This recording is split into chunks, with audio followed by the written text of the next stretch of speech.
right, everyone. This is another episode of the Bearded Music Teacher Podcast. Just want to remind all the listeners and the viewers, actually, on YouTube, that this is for educational purposes.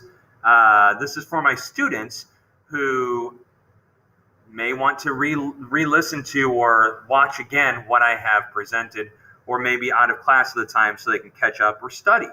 Or this is for anyone who is not a student who just wants to learn more. Maybe you're not even a student at my school or even a student at all. Maybe you're older and you just want to kind of learn more about rock music in general. So welcome, everyone. This is, again, the Bearded Music Teacher Podcast, and everything that I do is of my own creative doing through the research that I have. Any reproductions of this is strictly prohibited without the written consent of myself, yours truly, the Bearded Music Teacher.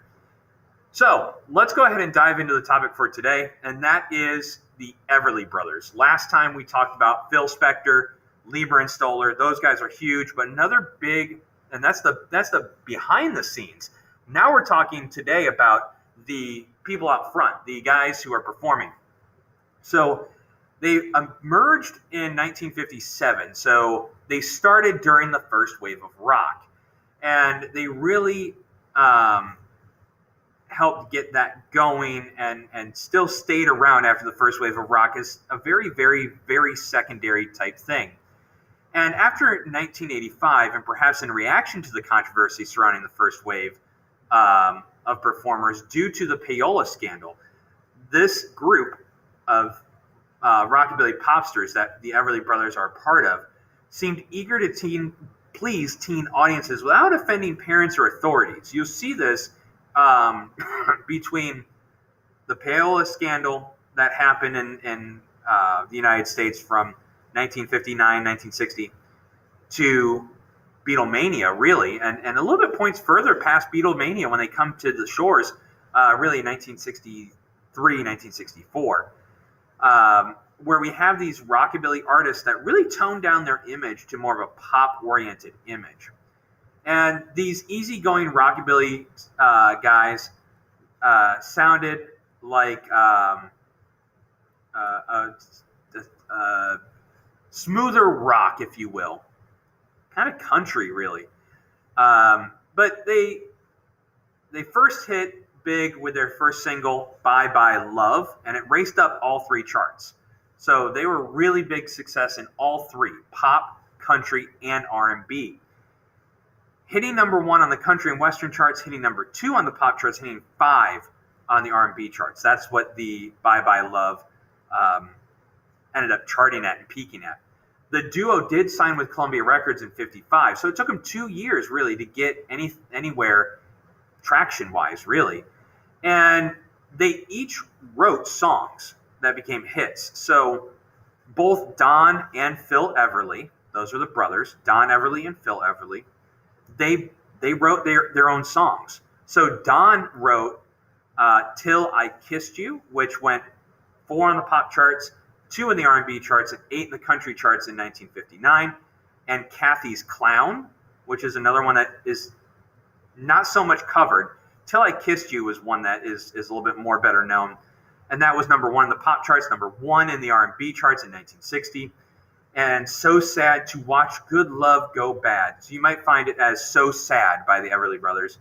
That placed not so well. 7 in the pop, 16 in the R&B charts.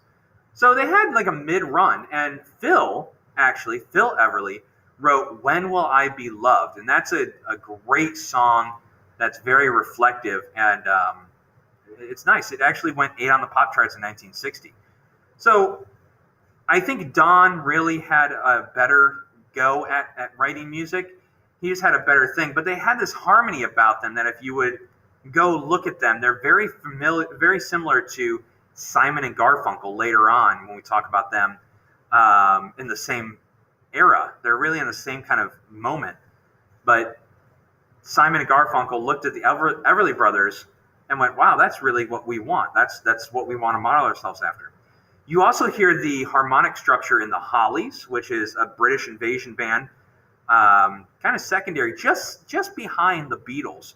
And of course, the Beatles definitely modeled their polished harmony sounds in what was usually like thirds, fourths, and fifths. They didn't really clash a lot, so they had these nice open, perfect chord harmonies and duets with each other. But we talk about the Beatles when we talk about the close harmonies about that. And they actually covered a lot when the Beatles first started in Europe. They actually covered a lot of those Everly Brothers songs as a part of also other ones like Buddy Holly. They did a lot of Buddy Holly songs when they were in Europe, specifically Germany. The Hollies definitely looked up to the Everly Brothers as an archetype in the way of their harmonies as well as their songs. They actually covered, I believe, Kathy's Clown. But they also had a tendency of just messing around backstage with those songs. They liked them. They enjoyed them. And Simon and Garfunkel really took the style of Everly Brothers, made it more folk. Okay, so Everly Brothers are a little more rockabilly. We talk about Simon and Garfunkel later on in this unit.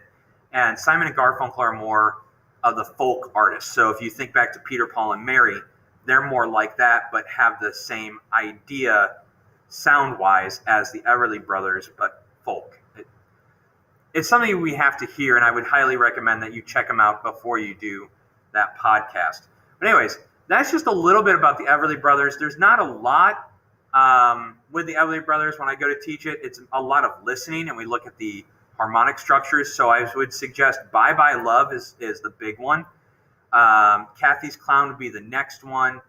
Till I Kissed You would be the one after that. And then When I Loved You would also be a good one to look at. So again, Bye Bye Love, Kathy's Clown, Till I Kissed You, and When Will I Be Loved. And again, thank you for listening, and let's go ahead and enjoy some Taylor Shannon, who was a good friend of mine, with his song September to round out this podcast. Thank you very much for watching and listening, and please support me. Follow me on Twitter, which is at MR_E_MusicFCS. That's my professional Twitter where I talk about the positive things that are going on in the classroom and some other music facts. I try to post music facts every day. All right, guys, have a great day, and I will see you in the next podcast.